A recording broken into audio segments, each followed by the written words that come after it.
دیکھیے پیشنس کیا چیز ہے. پیشنس جو ہے کوئی کاورڈنس نہیں ہے, بزدلی نہیں ہے.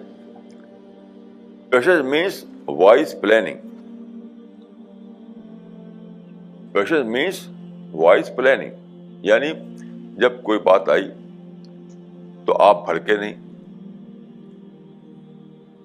نہیں, پرووک نہیں ہوئے, آپ لے کے سوچنے, ڈسکس کرنے لگے, مشورہ کرنے لگے, اسسمنٹ لینے لگے, خوب سوچا, اور پھر سوچ سمجھ کے ایک پلان بنایا. اور دوسرا کیا ہے کہ جب کوئی سچویشن کریٹ ہوئی تو آپ بھڑک اٹھے, پرووک ہو گئے اور لڑنے لگے. تو گھروں میں کیا ہوتا ہے, طلاق ہوتا ہے اسی وجہ سے. قوم کا ہوتا ہے, لڑائی چھڑ جاتی ہے اسی وجہ سے.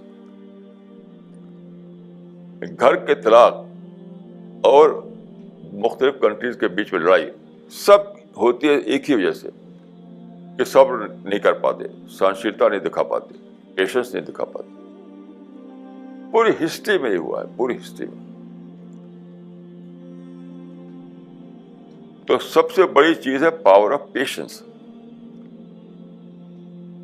اس سے بڑی کوئی چیز نہیں. امپیشنس سب سے بڑی کمزوری ہے, امپیشنس سب سے بڑی کمزوری ہے, اور پیشنس سب سے بڑی طاقت ہے.